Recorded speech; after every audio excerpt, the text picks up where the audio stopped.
Hi, this is Glenda. I have been playing with pulled string painting.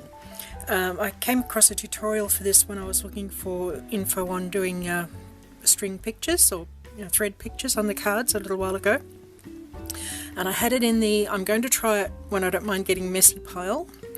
And so I've been having a play. And as I did it, I realised it worked quite well with the doodle flowers. And we're going to do doodle flowers at Papermates next month. And so I wanted to see if I could make a less messy way that we could possibly do it in a borrowed environment. So with the pulled string painting, you get 2 for every one that you do, which you'll see in a minute. They don't always turn out as flowers. I did those more abstract. I'm not sure if I can find all the pairs that go together, but as I say, they go quite well with the doodle flowers. So I've done a few different ones. The first ones that I did, I used some fabric dye I had, because what you want is some sort of liquid watercolour medium. I did see somebody the other day doing it with diluted acrylic paint, but this is what I've been doing. I had some fabric dye I got at some sort of show, I'm not sure what sort it is, and I also had some silk fabric dye, and they came up quite well and perhaps a little bit sharper than what I'm going to show, because it was just a stronger pigment. What I'm going to show you is done with children's watercolour. So these are all my samples. Some of these came up quite well if you added a floral die cut. Well, I think they're cool. There's something a bit different. If you don't like them, that's, everybody to their own. And some are better than others. Like, I seriously wished I hadn't done this bit on this one. But it's done. It's fine. So anyway, I'll show you what I came up with. I do recommend gloves, especially if you're doing it in, as I say, a borrowed environment. But I think gloves, if you're going to do it properly, you certainly want gloves. But there's a little bit of touching involved. You can do it on any kind of water tolerant paper, but I quite like these. They're like a watercolour paper, but they're not quite as dear. It's a field pad, so it says it's suitable for sketching with watercolour, pencil, ink and crayon. And I got these on a bit of a discount on a sale, and I've found they're just as good as the other watercolour paper I've had. I've been really happy with it.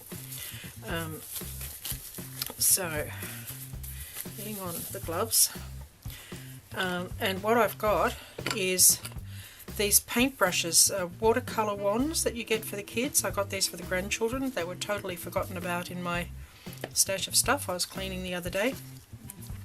And it's nice and compact and in a travelable container. They turn on. Oh, what have I done? Yes. So just squeeze some out. We want to get a good puddle. We're not puddling. Why are we not puddling? There we go. So I've just put it on a tile to contain it. And then you're going to, I've already used this string, which is why it's green, but this is just some baker's twine. You just want some string, wool, try different things to see how they come out. You're going to get it nice and saturated. Have your paper ready. You want 2 pieces of paper, and you want to wring the string out. Don't have it so that it's still sopping, so just wring it out to make sure there's not anything too much on it. And then you just make it in a pattern on your paper. And depending on the pattern depends on what you'll end up with. You take your other piece, put it on top carefully, find the end of your string, hold on to it nice and firmly, so it's as firm as you can and still be able to pull the string. And you just pull the string out, and hopefully you get something like that. Now, because these are extra runny, I'm just going to dry that off and add a second one.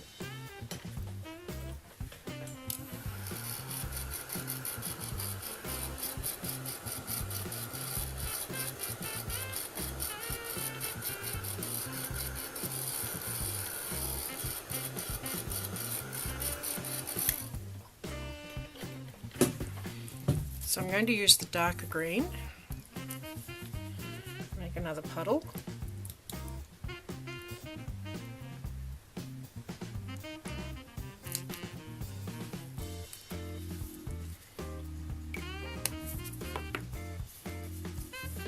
We do have access to water. I wouldn't try doing this anywhere where you had no access to water. Just soak the string. With the traditional method, you would have a little tub of some sort of liquid dye and dip your string in it. And that's, as I say, a little bit messier. So we'll try putting this one over here. You don't really want to get these blobs, but if you're going to work it into, you're going to get some, and not every one of these you do will turn out into something that you actually want to use.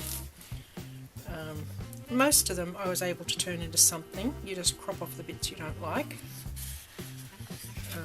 So again, we're going to pull the string, and hopefully got another leafy looking thing. And then it's just a case of cleaning off the tile. So not too messy at all. So I can find my card. This one I did with a very, very similar string pull, and I've just added some more doodle flowers and, you know, supposedly enhanced it and a few sprays, but I just cut away everything that didn't work for me on here, so it's obviously a lot smaller than this panel. But yeah, I thought they are fun. They're, you know, as I say, this was a relatively clean way of doing it. That's why I'm sharing it, especially for our Papermates ladies who might be interested. But that's the result. So thanks for watching, and catch you next time.